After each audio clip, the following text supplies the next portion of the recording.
Salut à tous, c'est Karim Debache et aujourd'hui on va s'intéresser à un film que j'aime bien. Donc vous connaissez la coutume, on va entrecouper l'épisode de faux extraits de making of. Si tu fais ça, je vais te péter la gueule. Non, c'est une blague. Oh, tu m'as bien eu. Allez, viens dans mes bras. Non, on peut pas faire ça. Bah pourquoi? Parce qu'on est une seule et même personne. Oh mon dieu! Je disais donc qu'on va s'intéresser à un film que j'aime bien. Mais là pour le coup, je pense qu'il est important de contextualiser le film avant que je commence à vous en parler pour que vous compreniez un peu mieux mon point de vue. Préparez-vous donc à plonger en apnée dans un univers tapissé de couleurs bariolées mal assorties, d'improbables caisses claires réverbérées et de sons de synthé stridents. Un univers où le bon goût se conjugue au passé. Les années 80. Flashback! Le début des années 80 est une période charnière pour la pop culture. Il correspond à ce que l'on appelle communément l'âge d'or du jeu d'arcade, qui démarre en 1978 avec la sortie de Space Invader, qui fait passer le jeu vidéo d'un obscur loisir pour initiés à un véritable phénomène culturel de masse. Ça, c'est pour le jeu vidéo. Mais ici on est dans Crost, et dans Crost, on parle de cinoche. Flashback dans un flashback! Les années 60 sont une période de rupture et de crise dans l'histoire de l'industrie d'Hollywood, puisque les grosses productions se cassent la gueule et coûtent de plus en plus cher. Au même moment, le cinéma français et italien semble redonner un gros coup de fouet à l'industrie en s'adressant aux gens avec des films moins chers, moins empoulés mais plus sincères, plus réalistes et surtout, des films qui correspondent aux réalités sociales de l'époque. Karim Debache, tu veux dire qu'on arrivait à faire des films plus rentables qu'Hollywood? Oui! Et il ne s'est fallu que quelques années pour que les studios emboîtent le pas aux cinéastes indépendants et confient à tout un tas de jeunes réalisateurs des budgets corrects mais relativement faibles et surtout une complète liberté de création. C'est comme ça que des gens comme Arthur Penn, Schlesinger, Scorsese ou encore Coppola ont eu la chance de pouvoir s'exprimer puisque le public suivait et qu'ils faisaient gagner tout un paquet de fric au patron des studios. C'est ce qu'on appelle le nouvel Hollywood, et ça a duré presque 10 ans. 10 ans pendant lesquels des artistes talentueux ont pu confortablement faire des films personnels et sincères sans que personne n'ose leur dire quoi que ce soit. Le bon vieux temps. Sauf qu'à la fin des années 70, le nouvel Hollywood connaît ses premiers échecs commerciaux et de nouveaux cinéastes émergent. Ces cinéastes, vous les connaissez probablement puisqu'ils s'appellent George Lucas ou encore Steven Spielberg. C'est eux qui ont relancé un mode de production plus classique, tuant de la même manière tous les efforts qui ont été faits pour construire le nouvel Hollywood. Tu dis pas du mal de Steven. Je dis pas du mal de Steven Spielberg. Tu dis pas du mal de Steven. Ah mais ça va aussi, on peut... Donc les années 80 marquent un tournant fondamental dans l'histoire du cinéma américain, et le film dont nous allons parler aujourd'hui s'intègre parfaitement dans cette démarche filmique, à savoir faire un film pour le plus grand nombre. Et à cette époque-là, le plus grand nombre, il est aussi dans les salles d'arcade. Le film en question, c'est Starfighter. Ah bah c'est pas trop tôt. Alors ça va, t'as appris des trucs quand même. Franchement, non. Vraiment ? Ouais, c'est parce que je suis un peu bourré aussi. Bon, Starfighter, ou The Last Starfighter dans sa version originale, est un film américain sorti le 13 juillet 1984 aux États-Unis et réalisé par Nick Castle, un réalisateur plus connu pour sa performance d'acteur dans Halloween, où il interprète le personnage de Michael Myers. Michael Myers a fait des films pour enfants. Je me sens sale. Donc le film nous raconte l'histoire d'Alex Rogan, teenager lambda d'un bled perdu du fin fond des États-Unis, calqué sur absolument tous les héros de films des années 80. Alex est jeune, beau gosse, il a des valeurs simples, il aime sa mère, son petit frère et sa jolie copine, et je suis sûr que le matin, il prend ses céréales avec un bon verre de jus d'orange pressé. Chouette! Donc comme je sens qu'on est dans un film bouleversant d'originalité, je vous propose d'utiliser un petit gadget de ma fabrication. Le tableau des clichés.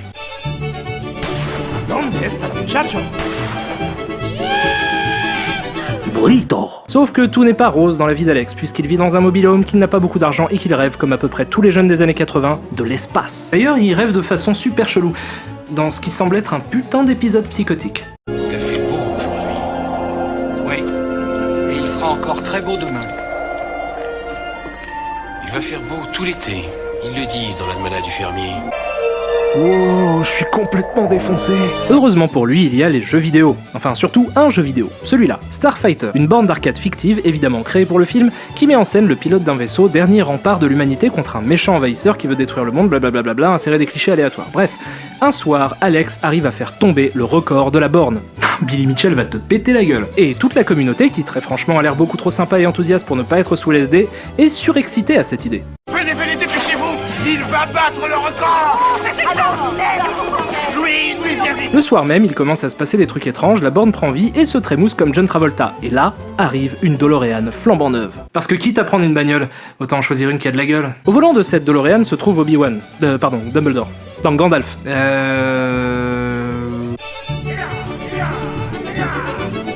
aïe, c'est Ricky Martin! Tequila! Donc Alex entre dans la voiture et le passager l'électrocute. Le mentor démarre et fonce comme un dingue jusqu'au bout de la route. Sauf que là où ils vont, ils n'ont pas besoin de route. J'adore Jurassic Park. Bon, donc la voiture s'envole et Centauri, le mentor, enlève son visage. Bon, Ok, donc la voiture volante ça va, le coup de taser d'accord, mais là c'était juste la goutte d'eau. On comprend ensuite que le jeu vidéo auquel jouait Alex au début du film n'est pas qu'un simple jeu vidéo. C'est un programme d'entraînement envoyé par des extraterrestres pour repérer qui était suffisamment talentueux pour sauver la galaxie d'une attaque de méchants.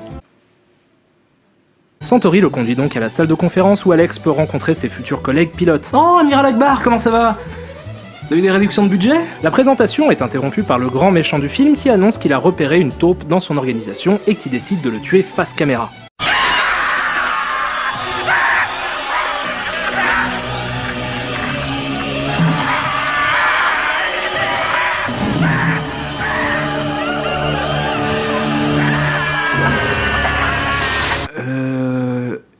Il nous reste des instants de bonheur et d'insouciance. Je vais vous filer le numéro d'un psy pour vos gosses. Bon, tout ça, ça fait quand même un peu peur à notre ami Alex qui décide de refuser de sauver le monde. Il rentre chez lui et pendant ce temps, les méchants font péter la base des gentils, tuant sur le coup tous les pilotes présents, dans une magnifique explosion en gif animé. Explosion. Ce qui signifie qu'il a été sauvé par sa lâcheté. Ça, c'est un bon message à envoyer aux enfants Hollywood, merci. Y a pas de quoi. Alors, à partir de là, le film va se scinder en deux. D'un côté, Alex retourne dans l'espace pour sauver l'humanité, et de l'autre, on suit la vie d'un robot clone d'Alex, que les extraterrestres ont mis là pour que personne ne se doute de son absence. Ce qui veut dire que le film décide de nous montrer à la fois un humain dans un univers de jeux vidéo, et un personnage de jeux vidéo dans le monde des humains. Et franchement, je trouve le concept assez cool. Bon, ne me faites pas dire ce que j'ai pas dit, hein, ça pisse pas bien loin, mais c'est assez ludique comme parti pris, parce que finalement, les moments dans l'espace sont juste l'adaptation d'un shoot 'em up lambda, et en même temps, on assiste à quelques petites scènes cool avec un robot qui essaye d'avoir l'air normal dans un mobil-home. C'est n'importe quoi, certes, mais c'est rigolo. J'ai quand même noté quelque chose d'assez con. Le clone robot refuse les avances sexuelles de la copine du héros parce qu'il trouve ça sale. Alors que c'est un robot. Je veux dire, ça veut dire quoi? Qu'il a été programmé avec des codes de puritanisme? Chut. Tout est normal. Donc le clone d'Alex essaye de vivre sa vie de clone pourchassé par des extraterrestres belliqueux qui pensent qu'il est le vrai Alex et qui sont envoyés pour le buter. Je suis un bêta-droïde, la copie conforme d'Alex. Il est là-haut pour sauver l'univers pendant que je suis là pour servir de cible.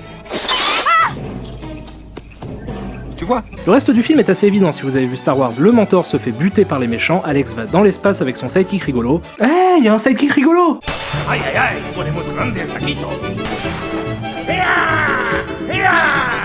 Los tacos! Je disais, Alex va dans l'espace pour défoncer du vilain, il y arrive en utilisant une smart bomb et devient le plus grand héros de la galaxie. Il apprend qu'en fait le mentor il est pas mort et... Non mais attends quoi, il est encore vivant?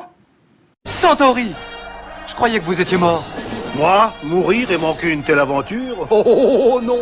Mais on l'a vu mourir il y a 2 minutes, c'est n'importe quoi, qu'est-ce que...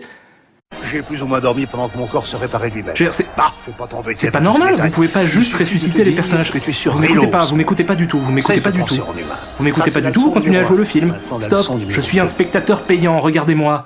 Vous pouvez pas juste faire mourir les gens comme ça et les ressusciter après. Mais si, on peut. Tout est normal. Bref, le méchant arrive à s'enfuir et Alex revient sur Terre pour chercher sa nana et repart avec dans l'espace. Et tout le monde a l'air de trouver ça normal. C'est quoi ce bordel? Qu'est-ce que c'est que ces personnages? Ils ont pas de caractère, pas de personnalité? On dirait qu'ils sont juste là pour applaudir le héros. Ça veut dire quoi ça? Et même j'ai l'impression que tous les personnages du film sont juste des silhouettes inhabitées. C'est n'importe quoi. Mais j'aime bien ce film quand même. Et pour comprendre pourquoi j'aime bien ce film, il faut remonter à ce que je disais au début de la review. Toutes les pièces du puzzle commencent à se mettre dans l'ordre. T'en fais trop, désolé. Parce qu'au moment où Spielberg et Lucas ont tué le...